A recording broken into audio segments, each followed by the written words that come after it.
Hello বন্ধুরা, আমরা আজকের একটা ভূতেদের বিষয়ে একটা লাইভ পডকাস্ট চালু করেছি এবং এই পডকাস্টে আমরা আপনাদেরকে বলবো সেই সব অশুভ আত্মা, সেই সব শক্তি, সেই সব শক্তিগুলো কেমনভাবে কি কার্যকরী হয় সেই সব বিষয়ে সব কিছু বলার জন্য আজকে আমাদের কাছে একজন উপস্থিত হয়েছে। তো এই ঘরটা কেমন লাগছে আমি ঠিক জানি না, কিন্তু এখানে আমার মনে হচ্ছে এই জিনিসটা করলে আপনাদের একটু ইন্টারেস্টিং ব্যাপার লাগবে। তো হ্যালো গাইস, আমি প্রদীপ নস্কর, চিরণ মান্ত্রিক এই চ্যানেলে আপনাদেরকে স্বাগত। আপনারা দেখছেন চিরণ মান্ত্রিক, একটি লাইভ একটি ভুতুড়ে পডকাস্ট, যার মধ্যে আমি আপনাদেরকে বলতে চলেছি সেই অশুভ শক্তির বিষয়ে। তো আমাদের সঙ্গে আছে চিরণ নস্কর, তিনি আমাদেরকে এই সমস্ত বিষয়ে আমাদের বলবেন, আমরা সেগুলো জানবো যে এইসব বিষয় মানে কেমনটা কি হয়, কেমন করে কত বছর সময় লেগেছে না লেগেছে, তো এইসব বিষয়ে আমরা এবার জিজ্ঞাসা করব। তো চলুন ওনাকে ডাকা যায়। চিরণবাবু, প্লিজ আপনি চলে আসুন।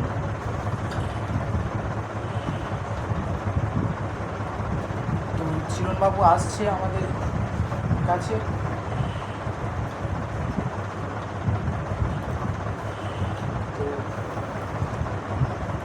তো এই চিরণবাবু এখানে উপস্থিত হয়েছে, অলরেডি এখানে উপস্থিত হয়ে পড়েছে। তো এই যে ঘরটা, এটা সম্পূর্ণ একটি বাগানের মধ্যে রয়েছে। আপনারা শুনে ভয় পেতে পারেন হয়তো, আমরা এটা এখন বসে আছি গভীর জঙ্গলে একটি বাগানে, আমরা বসে এই লাইভ পডকাস্টটা করছি। ঠিক আছে বন্ধুরা? তো চিরণবাবু, তো আপনার পরিচয়টা প্লিজ বন্ধুদের দর্শকদের কাছে বলে দিন। আপনার কি পরিচয়, আপনি কেমন, কতটা কি শিখেছেন, সেই সবগুলো বলে দিন দর্শকদের কাছে। শিখেছি বলতে কিছুই শিখিনি। যেটুকু শিখেছি এটা বলতে পারি মন থেকে আমার মা বলেছে। এটাকে আমি সবসময় শ্রদ্ধা করি, সবসময় মনে ভাবি যে আমার মা ছাড়া আমার কেউ নেই। তিনি হচ্ছে কি আমার মা কালী। মা কালী ছাড়া আমি কাউকে চিনি না। তবে ওনার একটা কথা আমি বলতে চাই, ওনার অসীম ক্ষমতা। ওনাকে যারা ডাকে তারা নিশ্চয়ই অনেক কিছু পায়, কারণ এত ভাগ্য, এত জিনিস সবার কপালে জোটে না। আর তোমার বাড়ি কোথায়? তো আমার বাড়ি হচ্ছে জলপিয়ার ঠিক মাঝে। তো আমি এখানে বাগানে উপস্থিত হয়েছি মহান তান্ত্রিক চিরণ নস্কর। তো ওনার কাছে আমরা শুনবো এই গভীর জঙ্গলের মধ্যে। তো ভুতুরে কিছু পডকাস্ট আমরা আপনাদের সামনে তুলে ধরবো। তো শুরু করা যাক। আপনারা প্লিজ যদি চ্যানেলটা ভালো লাগে একটি লাইক করে দেবেন, চ্যানেলটা সাবস্ক্রাইব করে আমাদের পাশে থাকবেন। এরকম আরও অনেক আমরা পডকাস্ট আপনাদের সামনে তুলে ধরব। তো চিরণবাবু, আপনি যে তন্ত্রমন্ত্রর যে লাইনটা, এইটা আপনি কত বছর আগে থেকে বা কত বছর লেগেছিল শিখতে, আপনি বলুন কত বছর লেগেছিল?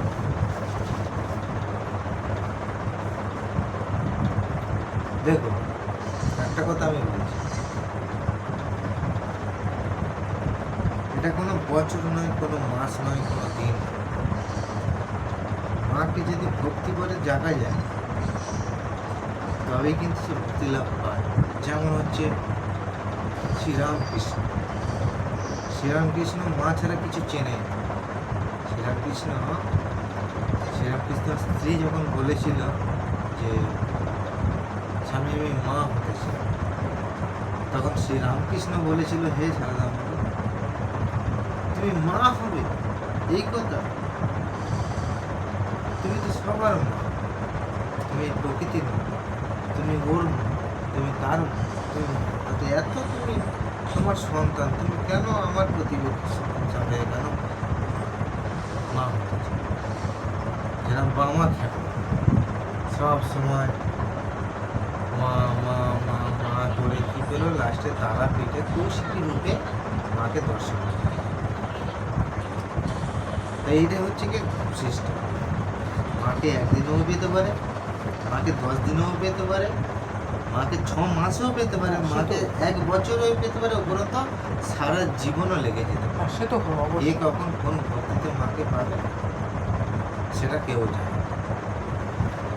তো বন্ধুরা প্লিজ আপনারা কমেন্ট করে জানাবেন যে এই ভিডিওটা কেমন হচ্ছে, তো আমরা আরও ভিডিও বানানোর আগ্রহী পাবো। তো এখন যে মেন যে ভয়ানক কোয়েশ্চেনগুলো যে আমি ভেবে রেখেছি, যেগুলো চিরনদাকে করব আর কি, সেই কোয়েশ্চেনগুলো আমরা এবার করতে চলেছি। তো ভিডিওটা অনেক বড় হতে চলেছে, আপনারা প্লিজ আমাদের সঙ্গে অনেকটা সময় নিয়ে দেখুন, মজা নিন, আর একটু লাইক করে আমাদের পাশে থাকবেন, অনেক শেয়ার করবেন। তো চলো স্টার্ট করা যায়।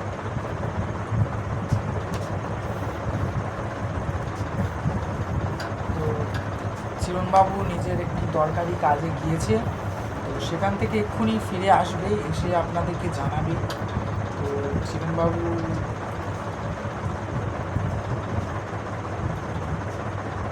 তো আমরা এখন সম্পূর্ণ বাগানের মধ্যে আছি। এখন ঘড়িতে বাজে রাত 12টা। এই সময় আমরা এই বাগানের মধ্যে পুরো মানে অন্ধকার বাগানে বসে আছি। তো চিরণবাবু এসে গেছে অলরেডি নিজের দরকারি কাজ সেরে। তো চিরণবাবু, আমি আপনাকে বলছি যে এই যে প্রেত, ভূত, পিশাচ, ডাকিনী, জকিনী, এইসব কি আদৌ সত্যি হবে? এসব কি আছে?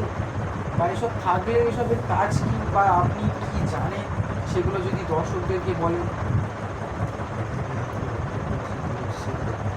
তুমি এত অল্প বয়সে এত কিছু আপনি উপলব্ধি কী করে করলেন সেটা প্লিজ দর্শকদের সামনে তুলে ধরুন।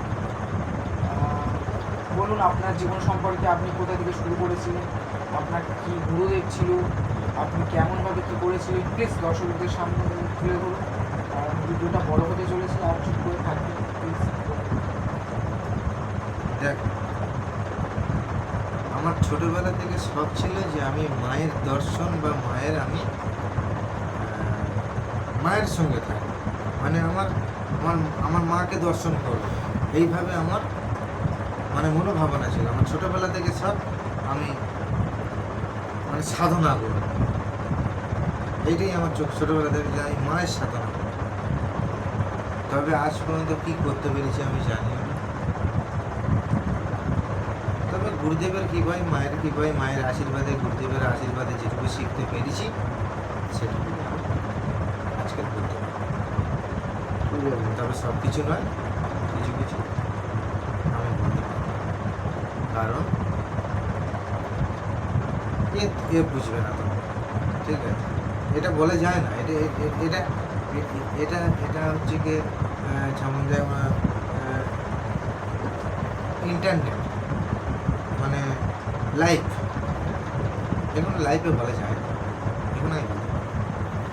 এছাড়া তুমি আকাশ প্রশ্ন আচ্ছা ছিল না, এই যে সবাই বলে। আরেকটা কথা, আমি যে অল্প বয়সে শেখার কথা বললাম, আমার এই ছোটোবেলা থেকে শখে, আমার যখন বয়স ছিল 18 বছর, তখন থেকেই আমার মনে হয় যে আমি সাধনা করবো, আমি তন্ত্র শিখবো, আমি মন্ত্র শিখবো, আমি লোকের উপকার করবো, আমি ফুঁক শিখবো, আমি ঝাড়ানো শিখবো, শিখবো। এইটাই আমার মনের মধ্যে ভক্তি ছিল বলে আজকে আমি পেয়েছি, নাহলে কিন্তু পেতাম না। এটা আমার নিশ্চয়ই কোনো আমার মায়ের আশীর্বাদ ছিল আমার কপালে, যে আমার দ্বারা এইসব হবে, ওই জন্য আমার এত জিনিস আমি এত কিছু পেরিয়ে যেতে পেরেছি।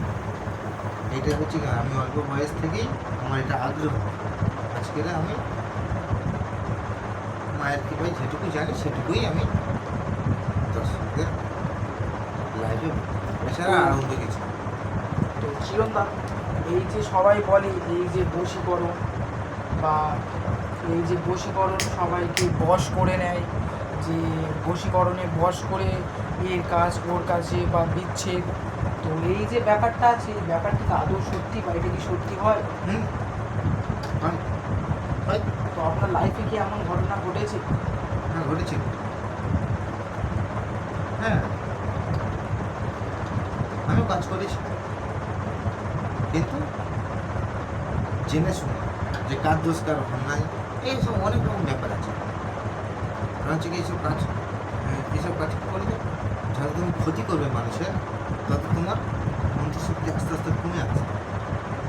ঠিক আছে, তুমি যত ভালো করবে, তোমার হাত থেকে যত ভালো কাজ হবে তত তোমার ভালো। কারণ হচ্ছে এই একটা কথা চিন্তা করো, এই একজন কালো বিড়ালের সাধনা করতে গেছিল, দুটো চিতা জ্বলছে, হ্যাঁ রিয়েল দুটো চিতা জ্বলছে, এখানটাতে চিতা জ্বলছে, এখানটাতে চিতা জ্বলছে, তার মধ্যেখানে এরা বসে কালো বিড়ালের সাধনা করছে। হঠাৎ দেখতে পেলো ওপর থেকে একটা আলোর মতন সাদা জিনিস উড়ে যাচ্ছে। তখন কী করলো, সাধনা বন্ধ হয়ে গেল। ভঙ্গ হয়ে যাওয়ার পরে সেই সাদা জিনিসটা ধরে নিয়ে বাড়ি চলে গেল। কিন্তু কী মনে করলো যে আমার ক্ষমতা আছে, কিন্তু সে 1 সপ্তাহ পরে মারা গেল। এটা হচ্ছে কি, এটা হচ্ছে নিজের শক্তি প্রকাশ করে, কাউকে জোর করে আটকানো যায় না। এটা হচ্ছে তো সবই আপনারা শুনলেন যে বিষয়টা কেমন কি হচ্ছে। তো এবার আমরা কিছু সাধনার বিষয়ে জেনে নেব চিরণদার কাছ থেকে। চিরণদা, তো আপনি জীবনে যে সাধনাগুলো করেছেন তার মধ্যে কিছু তুচ্ছ সাধনা যদি আপনি দর্শকদেরকে বলেন, তো কিছু সাধনা বলুন আপনি কী করে করেছেন বা কতটা সিদ্ধি লাভ করেছেন, তাতে এই তান্ত্রিক হওয়ার পিছনে কারণ বা রহস্য। দেখ, একটা কথা হচ্ছে কি, যে সাধনা করে সে কোনোদিন বলে না যে আমি কী সাধনা করেছি, সেই সাধনার ফল তার সঙ্গে সঙ্গে নষ্ট করে। ওই জন্য কেউ যদি সাধনা অরিজিনাল করে থাকে তাহলে কিন্তু কাউকে সে বলবে না, নিজের গুরুদেব ছাড়া। ওই জন্য আমি বলতে পারবো না আমি কী সাধনা করেছি, আমি বলতে পারবো না যে আমার সঙ্গে কী কী ঘটেছে সাধনা করার সময়, কী কী ভয়ানক ব্যাপার হয়েছে, তাই আমি সফলতা লাভ করেছি, কী সাধনা করেছি, আমি এটা লাইভে বলতে পারবো না। আমি কাউকেই বলতে পারবো না, শুধু গুরুদেব ছাড়া। তবে আমার যেসব যারা করেছে, যাদের নষ্ট হয়ে গেছে, তাদের কথা আমি বলতে পারবো যে কী কী ঘটে আর কী কী ঘটে। তো এই যে আপনি যে এই তন্ত্রবিদ্যা শিখেছেন, তো আপনার তো নিশ্চয়ই গুরুদেব ছিল। হ্যাঁ, অবশ্যই সে। তো সেই গুরুদেবের মধ্যে কিছু যদি নাম আপনি যদি এই দর্শকদের সামনে তুলে ধরেন, কিছু নাম, তো খুব ভালো হয়। আমার 3টে গুরুদেব, আছে। আমার প্রথম আদি গুরুদেব, ওনার নাম হচ্ছে কি, গুরুদেবের নাম ধরতে নেই, ঠিক আছে, তবু আমি ক্ষমা চেয়ে মাপ চেয়ে আমি তবু ধরছি। আমার আদি যে গুরুদেব আমাকে যে দীক্ষা দিয়েছে, ওনার নাম হচ্ছে কি দীনেশ গোস্বামী, এই দীনেশ ব্যানার্জি। ওনার নাম হচ্ছে কি দীনেশ ব্যানার্জি। উনি হচ্ছে কি ব্রাহ্মণ, আর ওনার বাবা ছিল আরও বিশাল বড় দাম। উনি সেই ওনার বাবার কাছে, ওনার বাবার থেকে ওনার থেকে উনি হচ্ছে কি আমার মেন গুরু। তারপরে আমার আরেকটা গুরুদেব আছে, উনি হচ্ছে কি আমার যত পথ দেখিয়েছে, এইভাবে এই করতে হবে, ওইভাবে ওই করতে হবে। ওনার নাম হচ্ছে কি বাপন মন্ডল। আরেকটা গুরুদেব আছে পশ্চিম মেদিনীপুরে আমার একটা গুরুদেব আছে, তার নাম হচ্ছে কি, ওনার নাম হচ্ছে কি শীতল গোস্বামী। এই 3টেই আমার। তো চিরণদা, যে আপনি যে এই গুরুদেবের নামগুলো বলছেন, নিশ্চয়ই এরা অনেক বড় গুরুদেব হবে। হ্যাঁ, তো যে আপনাদের উপরে আর কেউ নেই। তো আপনি যে এই মন্ত্র শিখেছেন, তো আপনার কি মনে হয় যে কেউ আপনার সঙ্গে পেরে উঠবে এই মন্ত্র বলে? আপনার কি মনে হয় যে আপনার সমকক্ষে কেউ আসতে পারবে? হ্যাঁ, অবশ্যই পারে। বাপেরও বাবা থাকে, গুরুদেব সব শেখায় না, কিছু জিনিস আটকে রেখে দেয়। আমি যদি আমার গুরুদেবের সঙ্গে যদি লড়াই করতে চাই, তবে তো সেটা আমি মারা যাবই। তো সবই শুনলাম আমরা। তো এখন চিরণদা, আপনার এই যে তন্ত্রের যে লাইনটা, এই যে কেরিয়ারে আপনি সব থেকে ভয়ের সম্মুখীন হয়েছিলেন কখন, কোন পরিস্থিতিতে, সেটা যদি আপনি বলেন আমাদেরকে, কোন পরিস্থিতিতে আপনি ভয়ে মানে সব থেকে বেশি ভয়ের সম্মুখীন হয়েছিলেন প্রথম, যখন আপনার খুব মন থেকে ভয় লেগেছিল, কখন সেটা কী করতে গিয়ে? এসব কথা লাইফে বলা যায় না, তবুও আমি বলছি। কারণ তুমি অনেক দূর থেকে এসেছো, আমার খুব ভালোই লেগেছে। তোমার নামটা কি জানো? আমার নাম প্রদীপ নস্কর, আমি এসেছি জুলপিয়া থেকে।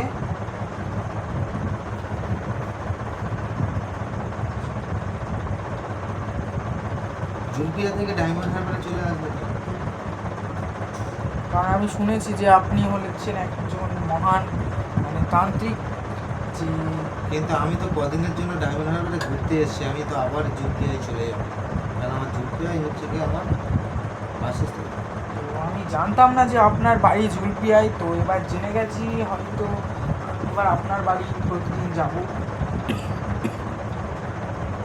তো চিরন্তন আপনার জীবনের সেই ভয়ের সম্মুখীন আপনি সব থেকে কোথায় হয়েছিলেন, প্লিজ দর্শকদের সামনে তাড়াতাড়ি বলুন, কারণ ওরা অনেকক্ষণ অপেক্ষা করে আছে, প্লিজ।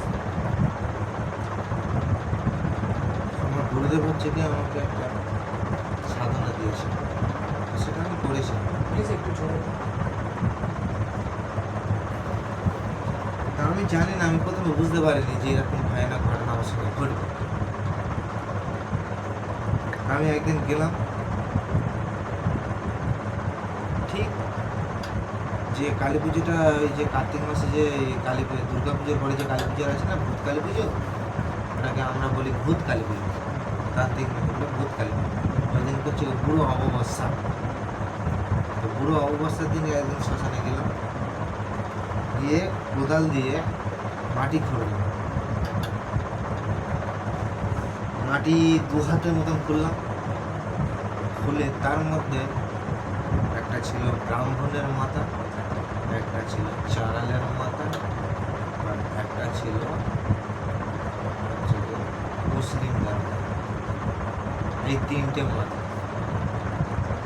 আর 3টে মাথা আমি জোগাড় করেছিলাম। আমার পক্ষে সম্ভব নয়, কারণ আমি তো তখন নতুন, আমি তো তখন বুঝতে পারিনি। তখন আমার গুরুদেব একটা ঠিকানা দিয়েছিল যে এই ঠিকানায় চলে যাও, তুমি পেয়ে যাও। তা আমার ঠিকানা দিয়েছিল মা তারাপীঠ, আমি গিয়েছিলাম তারাপীঠ। তো এই যে সব শুনলাম, তো দেখে মনে হচ্ছে আপনি অনেক যে ভয়ের কথাগুলো আপনি আমাদের কাছে লোকাচ্ছেন। তো ঠিক আছে, এসব কথা কাউকে যেহেতু বলা যায় না, তো যারা বলে নিশ্চয়ই তারা বোকা। কারণ যেসব তন্ত্র সাধনা এইসব কথা কিন্তু সত্যি কাউকে বলা চলে না। এসব যে এত বড় বড় ক্রিয়েটার্স ইউটিউবাররা আছে, তারা যে সামনে বসিয়ে রেখে যেসব গল্প বলে, সেগুলো 1 নম্বরের ফেক গল্প। কেননা এইসব যে কথাগুলো, সেগুলো কিন্তু সরাসরি কাউকে আপনি বলতে চাইবেন না বা ইচ্ছুক না, কারণ প্রমাণ দিচ্ছে আপনার জীবনে ঘটে যাওয়া গল্প। আপনি কি চাইবেন যে আপনি কারোর সঙ্গে শেয়ার করুন সেই গল্পগুলো, বা আপনার পার্সোনালি গল্প আপনি কি চাইবেন শেয়ার করতে? তো যারা এইসব বলে বা শেয়ার করে, তারা ফেক নিউজ ছড়ায়, ঠিক আছে? তো এইসব কথায় কান দেবেন না। তো চিরন্তাকে এখন আমি কোশ্চেন করব যে তারাপীঠে গিয়ে উনি কী করেছিলেন। তো দেখে ভাববেন না যে উনি কম কিছু মানুষ, ঠিক আছে? উনি হচ্ছেন খুব বড় একজন বড় ধরনের তান্ত্রিক, যিনি শীতল গোস্বামী, তাছাড়া বাপন মণ্ডল, এদের কাছে তন্ত্রবিদ্যা শিখেছে। আরও ওনার অনেক গুরুদেব ছিল। তো উনি এখন ওনার একটি জরুরি কাজে গিয়েছে, কারণ এই বাগানটায় কিছু একটা হচ্ছে আমরা লক্ষ্য করতে পারছি। তো সেই বিষয়ে উনি কিছু লক্ষ্য করেছে, চলেও এসছে। চিরন্দা, আপনি যে এই তারাপীঠে গিয়েছিলেন, তো সেখানে গিয়ে আপনি কী হয়েছিলেন বা কেমন ভয়ের সম্মুখীন হয়েছিলেন?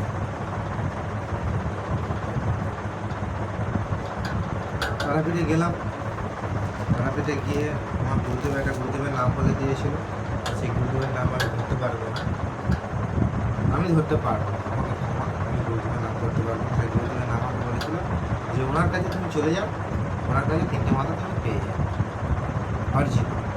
তাই আমি ওনার কাছে গিয়েছিলাম, উনি আমাকে দিয়েছিল। যে আমার কোন গুরুদেব আমাকে পাঠিয়েছে আমাকে 3টে মাথা দেওয়ার জন্য। বলতে মনে হয় আমাকে 3টে মাথা দিয়েছে।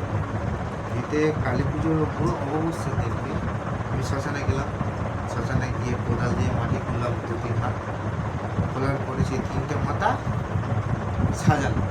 সাজিয়ে তার উপর থেকে বাঁশের বাঁকারি দিয়ে চালা তৈরি করে তার উপরে পদ্মাসনে বসে মা কামরূপ কামাখ্যা সাধনা করতে হবে। ওই জীবনের প্রথম ভয় আমার পেয়েছিলাম, খুব ভয়ানক। এ ভয়ানক ভয় আমি জীবনে বলতে পারবো না। এ কাউকে বললেও কেউ বিশ্বাসও করবে না যে এরকম ভয়। তো আপনারা সব শুনলেন যে এমন এমন হয়েছে। তো আজকের ভিডিওটা হয়তো অনেক বড় হয়ে গেছে। তো দর্শক, আমি আপনাদের কাছে ক্ষমা চাইছি। আজকে তেমনভাবে এই মুহূর্তে কিছু জিজ্ঞাসা করতে পারলাম না। তো ভিডিওটা এখানে শেষ করছি। তো দেখা হচ্ছে নেক্সট ভিডিও, সেখানে আরও গভীর রোমাঞ্চকর যেসব কথা আপনাদের জানার দরকার বা এখনও পর্যন্ত আপনারা জানেন না, আপনাদের লাইফ জড়িত আছে, সেই সব বিষয়কে আমরা তুলে ধরবো। চিরুন যে মান্ত্রিক, উনি হচ্ছেন তান্ত্রিক না, উনি মান্ত্রিক, উনি হচ্ছেন মায়ের ভক্ত। তো সেই সব কথা আমরা তুলে ধরবো। তো এই ভিডিওটা এখন আপাতত এই পর্যন্ত থাক। এর পার্ট 2টা আমি সরাসরি দেবো। তো এই ভিডিওটা অনেক লং হয়ে যাওয়ায় এখানে আমি এটা স্টপ করছি। তো যদি ভালো লেগে থাকে একটি লাইক, কমেন্ট, সাবস্ক্রাইব, শেয়ার করে দেবেন আর আমাদের পাশে থাকবেন। তো প্লিজ, বাই।